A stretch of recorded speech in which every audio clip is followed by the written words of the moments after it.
Now you have repeatedly said that you will judge every individual on their merit. Is that true? Unlike the previous administration, You will yes, judge we are focusing simple yes on or no. Congress just witnessed chaos, and Pete Hegseth was at the center of it. What started as a tense hearing turned into a full-blown spectacle when Congressman Gil Cisneros dropped a bombshell so explosive that security had no choice but to drag Hegseth out of the room. Things escalated so quickly that Gil Cisneros even humiliated Pete by saying he got his job by sucking up to his boss.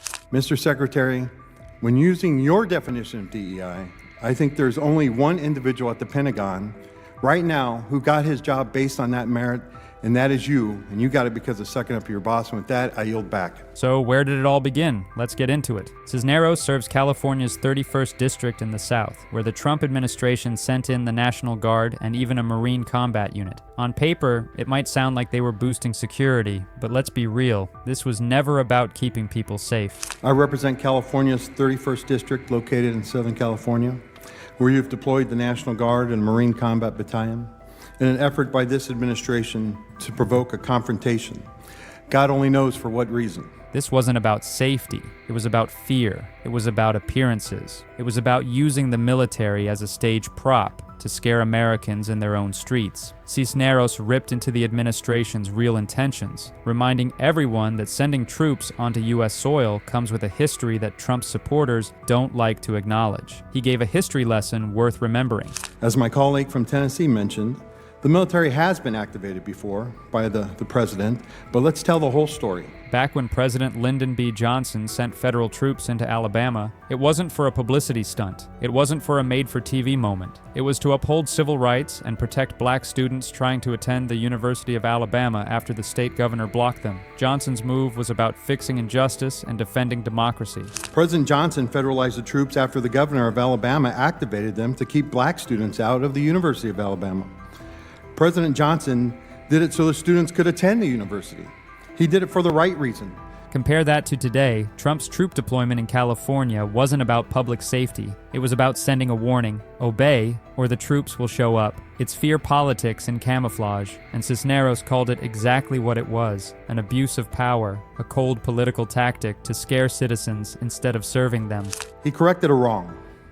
California did not ask the president for help, and the presence of the military is an effort by this administration to intimidate and incite fear and violence amongst its citizens. But he didn't stop there. He went after something even more dangerous than fear tactics: the reckless handling of military security. He accused the administration of passing around classified level information on open, unsecured networks, the kind of details that could cost lives. Think troop movements, operational plans, things you never casually share like group chat gossip. You failed at ensuring basic operational security by sharing classified data over an unclassified network.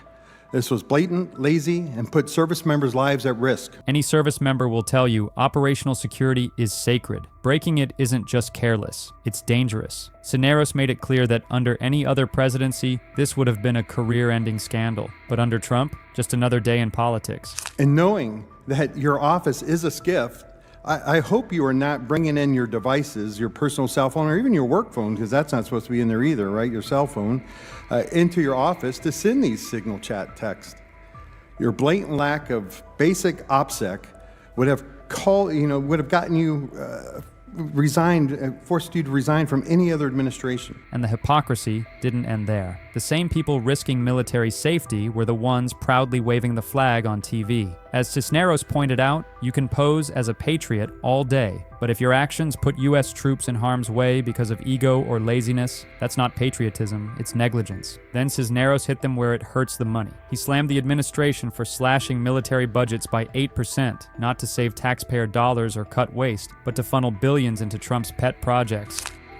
You're requiring 8% cuts across all services, not to save the taxpayers money, but to fund President Trump's pet projects. You talk about quality of life for service members, but yet you take $1 billion away from the Army that was meant to improve their barracks. Funds meant for better barracks, troop support, and military readiness were treated like monopoly money. Cisneros called it exactly what it was: robbing soldiers to pay for political theater. You said that money waste, but we don't know that yet because we haven't seen a budget. If the president has projects he wants funding for, you need to come before this body and provide reasoning, not just shift money around. Right now, you are stealing from our service members, robbing Peter to pay Paul. And the most infuriating part? These cuts didn't just drain resources. They also came with purges of high-performing service members. Soldiers with awards, glowing recommendations, and proven dedication were being pushed out not for poor performance or security risks, but because of politics and personal grudges.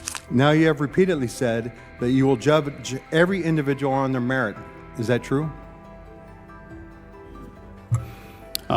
Unlike the previous administration, You will yes, judge we are focusing simple yes on, or no.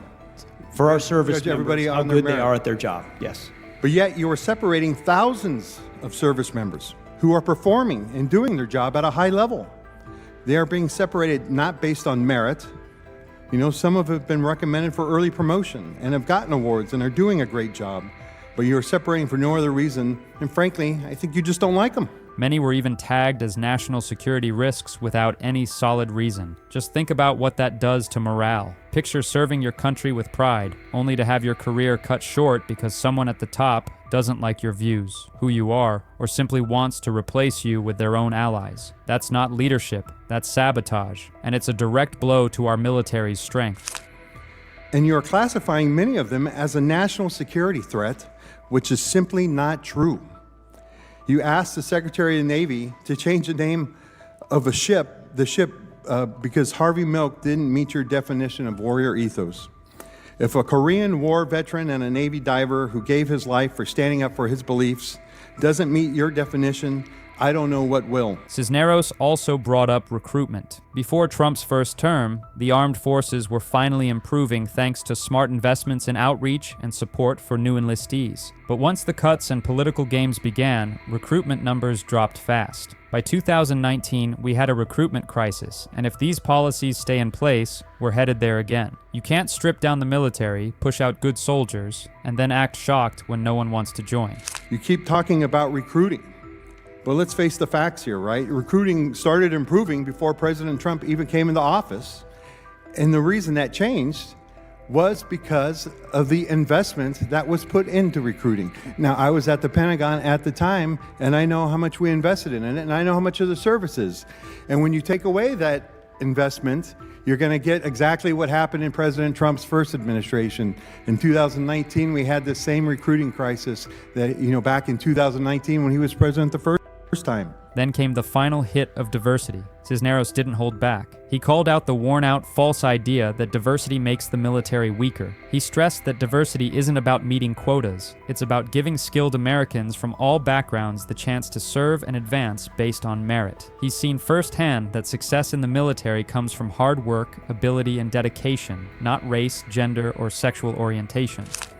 You continue to attack diversity, but I have always said diversity is about creating opportunity, and I have seen plenty of individuals, many of them enlisted members, who when given the opportunity have succeeded not because of their sex, not because of color, not because of their sexual identity, but because of their worth ethic and merit.